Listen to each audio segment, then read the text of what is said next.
Miqtë e mi, ku jemi sërish së bashku në një tjetër hapësirë këtu në emisionin ton, në transmetim të drejt për drejt, pra Reze e Dielli. Do të prekim një argument vërtet me shumë interes. Do të flasim për mamat, deri tani nuk kemi dëgjuar ndonjëherë të ketë një shkollë për prindërimin, por me sa duket ka ardhur momenti që edhe ky argument të vendoset në shinat e duhura për të dhënë orientime pozitive dhe sinjale mosim marse, le të themi, përsa i përket këtij aspekti. Unë do të prezantoj me njërë dy mjekesha që na vizitojnë për herë të parë këtu në emisionin ton Reze Dielli. Ana Maria Seferaj, drejtore e këtij projekti të shkollës mamave, mirë se erdhe. Dhe Aida Kryekurti, psikologe, pjesë e këtij projekti. Faleminderit që pranuat ftesën, është kënaqësi të jemi bashkë. E kam përshtypjen që kur përmend argumentin, shumë mama tashmë ndoshta kanë marrë telekomandën dhe kanë rritur volumin për të dëgjuar atë çka do të themi. Për ta nisur edhe një herë me këtë projekt të shkollës së mamave, çfarë është në vetvete, çfarë ka si synim? Projekti Shkolla Mamave është një nismë e financuar nga Zyra e Bashkëpunimit Zviceran në Shqipëri. Synimi kryesor i projektit është promovimi i parimeve dhe praktikave të prindërimit të mirë në Shqipëri. Faktikisht ka lindur si një nevojë, mbas që vetë jemi bërë nëna, e dim se sa shumë nevojë për mbështetje kemi. Ndaj, unë personalisht kam takuar shumë nëna të reja, edhe duke parë se edhe ato kishin njëjtat pyetje si unë, i nisëm në krimin e komunitetit dhe duke mbështetur nevojat e tyre kemi ndërtuar projekti ashtu siç ai po realizohet. Dhe besoj që këtyre kurioziteteve që nuk mbeten si të tilla ja bashkangjitur të shumë mama të tjera, prindër të tjerë apo jo. Në grupin ton mund të themi se janë më shumë se 6.000 mama, të cilat nuk është se janë gjithmonë prezente në takimet tona, por marrin mbështetjen tonë maksimale në gjitha drejtimet e mundshme.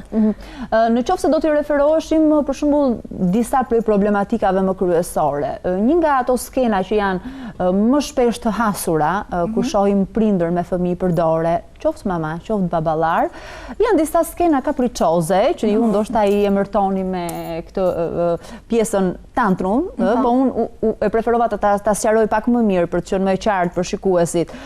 Nëpërmjet këtyre kaprishave ose nëpërmjet tantrumit, çfarë na komunikon fëmia ne, domethënë, si duhet reagojmë përmes një sjellje të tillë? Atëherë, së pari nuk duhet harruar që të themi që këto shpërthime emocionale që fëmia ka dhe që janë karakteristike e moshës 2 ose 3 vjeç janë më se normale. Sepse ekziston mendimi që janë sjellje problematike dhe reagimet e prindërve nuk janë ashtu siç duhet të ishin. Ajo që na komunikon fëmia është mund të jenë të arsyeve të ndryshme, mund të jetë një mënyrë shkaqe të ndryshme, le të themi. Nevojat e tyre të cilat nuk arrin dot t'i shprehin përmes emocionit të duhur, mund të jetë një mënyrë për të tërhequr vëmendje, mund të jetë një dëshirë për të plotësuar një nevojë të tyre në moment. Ishim duke u ndalur pak tek ato momentet problematike të fëmijëve, që tek kapriçot, tek ajo çka ndodh, si zhvillohet, si perceptohet dhe ç'duhet të bëjmë më pas. Atëherë, që ta ripërsërisim edhe një herë, shumë shkurt, është që këto krizat... Jo, përsëriteni gjatë, nuk ka problem. Këto krizat e nervave që siç njihen rëndom në shoqëri, që shfaqen tek 2-3 vjeçarët, ku është kulmi i shfaqjes tyre, janë karakteristikë normale e zhvillimit të fëmijës. Dhe mënyra se si reagon prindi është shumë e rëndësishme, sepse përderisa fëmia e shpreh këtë për të krijuar pavarësi nga prindi dhe për ta veçuar veten nga prindi, mënyra se si reagon mund të jetë e rëndësishme për ta stimuluar këtë pavarësi ose për ta bërë një fëmijë të ndrydhur. Kështu që duhet pasur shumë kujdes. Normalisht prindërit duhet të kenë një lloj ndjeshmërie ndaj kërkesave të fëmijës, duhet të jenë shumë të vëzhgues, shumë të mirë dhe të kenë mundësi që të parandalojnë kërkesa të papranueshme, të paarsyeshme. Ato që normalisht identifikojnë me kapriço që nuk ka pse t'i plotësohen patjetër. Patjetër. Dhe në këto momente duhet të ruajtur një tregshmëria e të thënit jo, sepse këto jot që thuan në këtë momente faktikisht lindin nga rregulla që vendosen në shtëpi dhe që fëmia i brëndëson. Po, fillon i bën të vetat. I bën të vetat, sepse rregullat që ka vendosur familja janë rregullat aty të brendshme.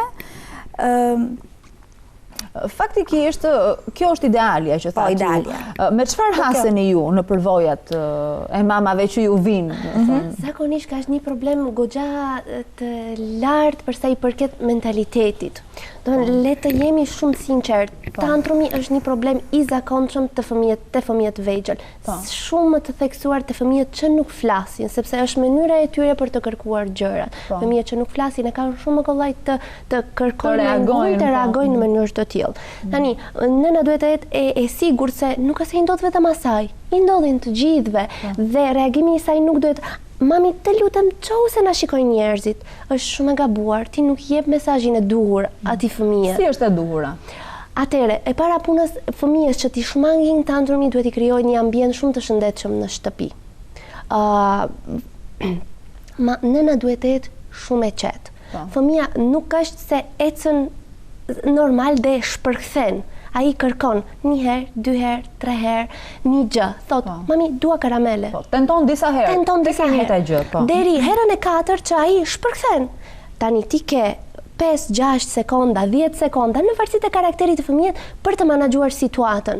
Zakonisht mund të shmangësh situatën. Mami, nuk mundemi të marrim karamele. Tani le të shkojmë te lodrat, për shembull. Ose ti ndrojmë vëmendjen ndoshta. Është shumë e rëndësishme në një drejtim tjetër. Sa e lehtë, sa e vështirë është të ruaj prindi qetësinë që të reagojnë në këtë formë që ne po themi. Shumë e vështirë. E kemi hasur tek takimet me nënat dhe ato, domethënë, e kanë shprehur shumë e kanë kuptuar menjëherë që gjendja e tyre emocionale ndikon direkt tek mënyra se si reagon fëmia, jo vetëm gjatë tantrumit, por edhe gjatë situatave gjatë zakoneve të tjera, le të themi. Dhe ajo që kemi marrë nga eksperienca e tyre është që nëse ato janë të qeta, fëmia pushon shumë shpejt së grinduri. Qoftë tantrum, qoftë një gjë një kapriço tjetër. Dhe nëse ajo nuk është e qetë, dhe nëse ajo nuk di të menaxhojë momentin, fëmia nuk pushon dhe nuk gjendet forma e zgjidhjes. Nuk i qetëson dot, pastaj nuk i jep drejtim. Nuk i jep drejtim, është e vërtetë. Sigurisht që një shfaqje, le të themi, e mungesës së qetësisë nga prindi është minimalisht ngritja e zërit. Domethënë, i thua 1 herë, 2 herë, 3 herë jo me të qetë, era e 4, pastaj vjen një jo me nota akute. Të paktën nga ajo që kemi parë apo jo. Po, besoj se joja nuk duhet të jetë një jo e thatë, duhet të jetë një jo e argumentuar. Domethënë, fëmia ka nevojë që t'i sqarohen gjërat, sepse një jo ja shton më shumë misterin e pse kjo joja. Kështu që gjërat mund të argumentohen, në këtë mënyrë i zhvillohet edhe ndjeshmëria e fëmijës që e para një që si këto sjelljet e tij si ndikojnë tek të tjerët, pra pasojat, domethënë kjo sjellje e mërzit mamin. Pra fillon mendon fëmia, aq i vogël sa është, fillon mendon. Aq i vogël sa është, në të gjitha rastet fëmia kupton. Ndoshta nuk kupton me logjikën e një të rrituri, patjetër, po që të paktën ndjesitë i ngelen. Janë matës shumë të mirë të emocioneve fëmijët. Nëse si nën, mbase e keni vënë re se kur je e trishtuar vetë, mbase jo është më e qetë. Je e trishtuar dhe ke nevojë për qetësi, vajza mbase të lën një lloj hapësirë që ti thua, "Shqyr që është e qetë sot sepse edhe un kam nevojë për qetësi." Sikur fëmia të ble mendjen. Po, janë shumë matës të mirë. Që në periudha që janë foshnje, ato janë matës shumë të mirë emocione, kështu që duhet e para punës të kthejmë kokën nga vetja jon. Numërojmë deri në 10, 20. Sa të jetë nevojshme dhe pastaj të reagojmë, të jepim kohë edhe vetes tonë të gjejmë mënyrën e reagimit. Po. Ndalemi pak tek një diçka tjetër. Në fakt ne folëm për tantrumin, por ka dhe problematika të tjera të cilat mund të kenë pasoja me afat më të gjatë. Le të themi, cilat janë ato lloj reagimesh, të cilat lënë shenjë tek fëmijët dhe reflektojnë edhe në një moshë më të rritur. Ndoshta bëjmë një kategorizim, një ndarje të problemeve ose të situatave. Themi gjithmonë që fëmijët lumtur rriten në një ambient të lumtur. Zakonisht mendohet që një fëmijë i cili ka gjithçka nga ana materiale është fëmijë më i qetë, ndërsa ato që janë me gjendje financiare më të rënduar, më të dobët, le të themi, janë fëmijë të cilët nuk janë të lumtur. Realiteti është që një fëmijë i lumtur është ai që shikon qetësi dhe lumturinë në shtëpi. domethënë. Në marrëdhëniet, në familje. Një mami e mirë nuk është vetëm ajo që gatuan e merret nga shkolla, merret me ndrimin, me larjen, është ajo që merret me bashortin e vet, që e shikon me dashuri ditë për ditë, sepse pra familja në tërësi, le të themi. Absolutisht. Edhe një bab nuk është vetëm ai që e merr nga shkolla dhe e nxjerr për shëtitje. Është ai që vjen nga shtëpia dhe në shtëpi dhe gjën e parë që bën është përçafon fëmijët e vet dhe bashortën e vet. Kështu që ambienti në shtëpi duhet të jetë shumë i qetë. Përderisa ai shikon gjatë gjithë kohës një pozitivitet dhe një dashuri në shtëpi, vetë do jetë më i qetë fëmia. Dhe marrëdhënia e prindërve pasqyrohet direkt në marrëdhënien sociale të fëmijëve dhe më vonë, në fat shumë të gjatë, pasqyrohet në marrëdhënien që ai vetë do të ketë me bashortën, me të dashurin e saj.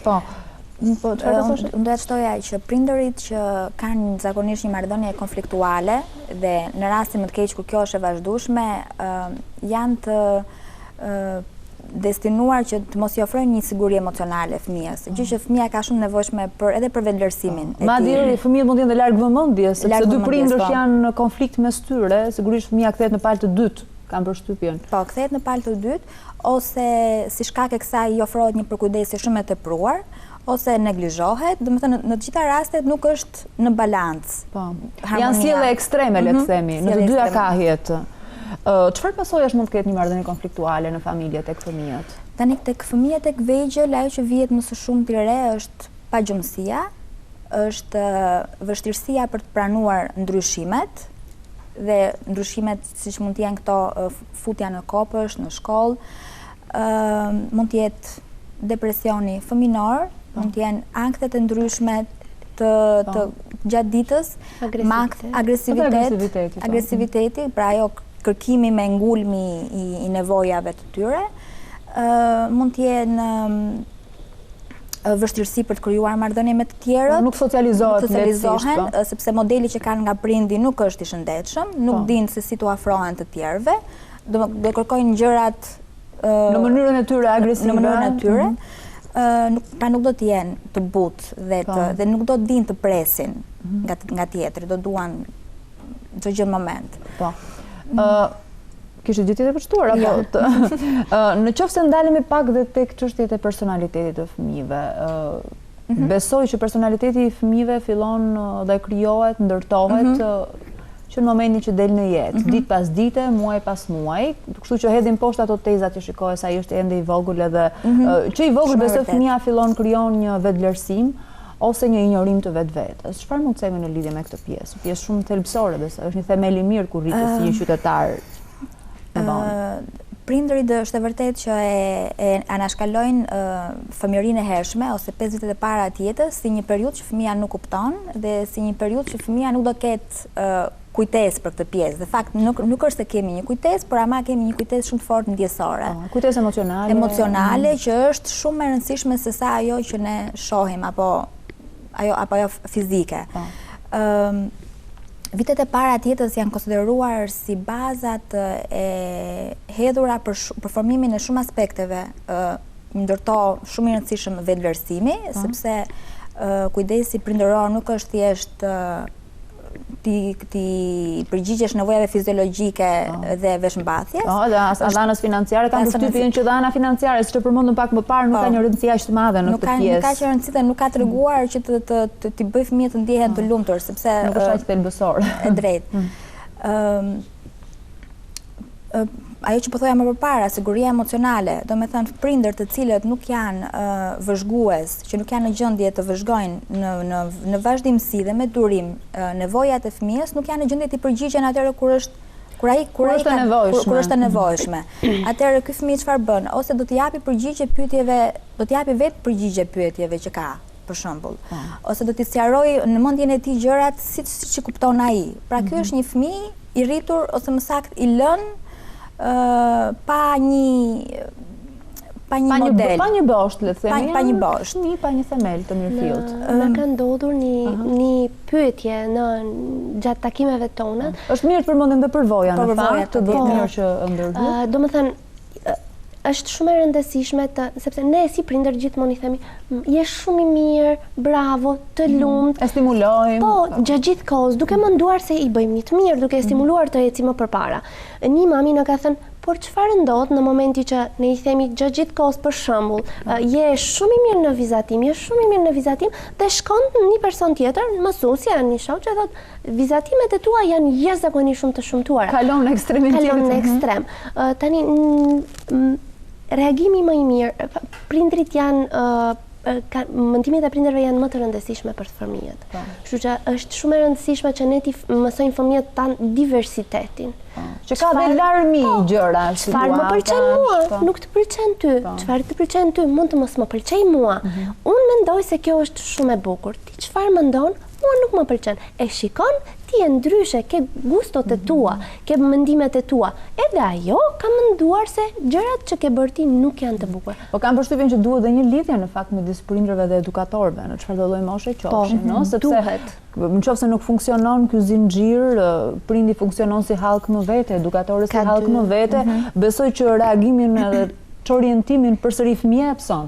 Janë dy halka shumë të rëndësishme në jetën e fëmijëve. Është familja dhe edukatori, mësuesit. Dhe duhet të kenë një bashkëpunim të jashtëzakonshëm. Ndaj komunikimi midis prindërve dhe edukatori duhet të jetë I përditshëm, duhet të jetë shumë I hapur dhe të gjejnë zgjidhje për fëmijët, sepse në rast se këto halka nuk funksionojnë, do dalin në një shoqëri shumë të rrezikuar. Kështu që është shumë e vështirë të ndreqësh një I rritur. Më e lehtë është të mësosh, të edukosh një fëmijë. Ndaj bashkëpunimi duhet të jetë absolutisht maksimal. Po e kam përshtypjen që edhe ato gjurmë që lihen në fëmijëri, kur rritesh më pas, nuk janë të rekuperueshme. Nuk e mendoni ju paktën nga përvojat dhe nga rastet.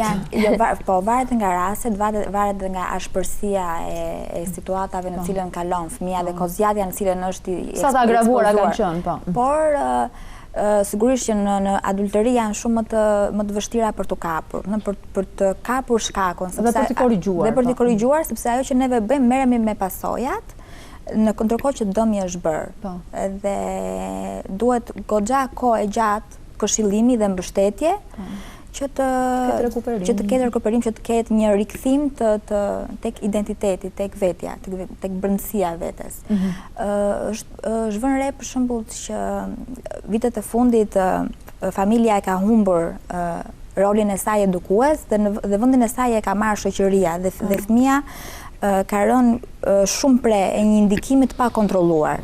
Unë nuk mendoj se familja nuk është në gjendje për ta përmbushur aktualisht këtë detyrë. Edhe pse në fakt në kohët e sotme informacioni merret nga të katër anët edhe në një mënyrë që ndoshta ti nuk e ndal dot, është më I shpejt informacioni sot se deri dje, jemi sinqert. Është shumë e vërtetë, po ndërkohë që nëse fëmia merr informacion nga ambienti jashtë dhe ky informacion I mungon plotësisht në familje, atëherë dominon pjesa jashtë dhe ti nuk e di, nuk je në gjendje ta kuptosh domethënë se si performohet fëmia. Dhe një nga këto është për shembull pjesa e seksualitetit. Në fakt përpara se të ndalemi se duhet ta shtroja si pyetje dhe si çështje seksualitetin, kemi një telefonat në studio, me sa duket një shikues ka një pyetje për ne. Alo, përshëndetje. Alo, përshëndetje. Kisha një pyetje. Patjetër, mund ta bëni. Kur nisin regjistrimet, gjatë staxanis apo para? Regjistrimet. Çfarë? Ndoshta interesohet për pjesën e shkollën e mamave? Po, sigurisht për tek shkolla. Po, absolut. Të gjitha trajnimet, seanca, këshillimet të shkollës e mamave janë absolutisht falas. Mamat për të marrë pjesë te shkolla jonë nuk do të paguajnë absolutisht asgjë. Juve mund të na gjeni neve në website-in ton, mund ta përmendim? www.mamiviznamesime.com, qoftë në faqen tonë të rrjetit social Facebook, e cila quhet Shkolla Mamave. Shkolla e Mamave, po. Atje keni absolutisht të gjitha informacionet e takimeve tona, keni kontaktin ton direkt dhe mund të na gjeni në absolutisht çdo moment. Faleminderit për pyetjen, na filloi interesimi I parë. Ndalemi pak tek ajo që ju thatë, tek seksualiteti. Sigurisht që kur flasim për zhvillimin, për nevojat e fëmijës, nuk kemi parasysh vetëm anën emocionale, zhvillimin mendor, zhvillimin psikomotor, por ka dhe një zhvillim fiziologjik, I cili shpeshherë shoqërohet me momente pozitive, shpeshherë ka problematika dhe mosecurinë e vet. Çfarë mund të themi për seksualitetin e fëmijëve? Të paktën deri në moshën 4 vjeç, që janë ato vitet që fëmia ka një hovë më të dukshëm në zhvillimin e vet? Së pari do të theksoj që këto janë tema që kanë lindur si nevojshmëri e takimeve konkrete me mamat, dhe sepse ato kanë pasur nevojë për të ditur më tepër. Vërtet burimet janë të shumta për të mësuar, por ama gjithmonë ekziston, duhet të ekzistojë, është mirë të ekzistojë dyshimi për vërtetësinë e literaturës që lexon. Dhe për këtë prindi mund të shërbejë si një model i mirë kur i ofron një informacion fëmijës. Për 4 vjeçarin e parë të jetës duket sikur nuk ka shumë për të folur për anën seksuale, ama mund të flitet shumë mirë për pjesën e të ndjehurit krenar me seksin që fëmia ka. Po, pra fëmia dhe shikon fundet edhe veta në fillon e studion në mënyrën vet, po. Ajo që mund dhe është mirë të bëhet gjatë viteve të para të jetës, është që fëmia të mësohet me idenë që trupi është i mirë, që në tërësinë e tij, që është mirë të eksplorohet në tërësinë e tij, organet të gjitha të kenë emërtimet e tyre, siç janë, siç i njohim të gjithë, që prekja e trupit është e mirë, dhe kjo duhet nisi që foshnje, që në muajt e parë të jetës, sepse është një tregues i marrjes dhe i dhënies dashuri. Dhe përveç kësaj është edhe një burim kënaqësie prekja e trupit tonë. Dhe një pjesë tjetër e formimit të seksualitetit është edhe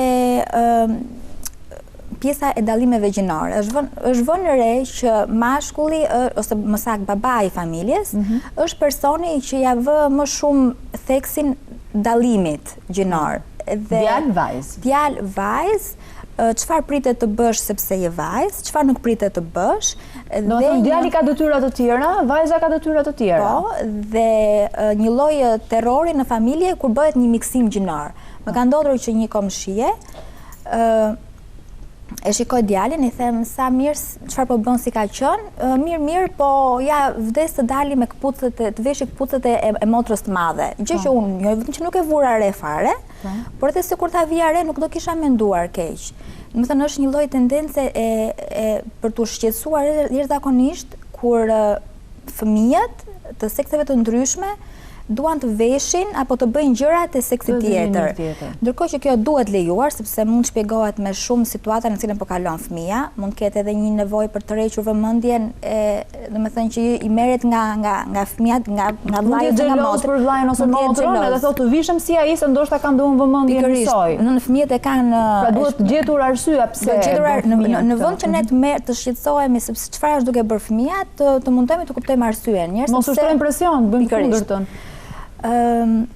Kam përshtypjen që çështja e ndarjes gjinore fillon që dhe tek ajo momenti i edukimit, që përmendëm pak më parë, që kur shikohet fëmia në eko në barkun e nënës, është vajza apo është djali. Jepet shumë rëndësi. Pastaj mënyra se si edukohet, çfarë duhet bëj vajza, çfarë duhet bëj djali. Djalit i mësohet s'ka problem, lëre dhomën rrëmujsa rregullon mami, kurse ti duhet mësosh të bësh punë dhe është koshte buri kur të rritesh, domethënë. Na hasemi edhe me tabu të tilla që fatkeqësisht e dëgjojmë ende. Pastaj kalojmë te kjo pjesë që thoni ju, një miksim i gjinive që shpeshherë gjykohet si e rrezikshme ose jo, varet se cilat janë shkaqet që reagon fëmia kështu. Prindrit kanë frikë në këtë miksim e gjinive që mos të ndryshojë orientimin seksual. Seksualiteti nuk duhet të jetë një çështje tabu. Në rast se ti krijon një tabu në familje për seksualitetin, atëherë ti ndërton një individ të kompleksuar për veten e tij. Unë shpresoj që me atë që thamë në këtë bisedë sot, kemi prekur shumë momente të rëndësishme në cilin do që na kanë ndjekur, qoftë familjar, qoftë prind, po pse jo, edhe fëmijë në rritje sipër, sepse edhe fëmijët dëgjojnë biseda dhe kanë perceptimin e tyre. E mira që këto biseda të jenë si pjesë dhe shpjegimi prindëror ose edukatorëve. Faleminderit që ishe këtu, shpresoj që të keni rezultate shumë pozitive me atë çka jeni duke realizuar në këtë projekt. Faleminderit. Miqtë e mi, dhe unë ju falenderoj, shpresoj që të jeni ndier mirë dhe të keni marrë ato çka keni pasur nevojë nga kjo bisedë e përbashkët. Ne këtu ndahemi edhe për sot, do takohemi përsëri nesër në të njëjtën orë në emisionin ton Rrezet Dielli.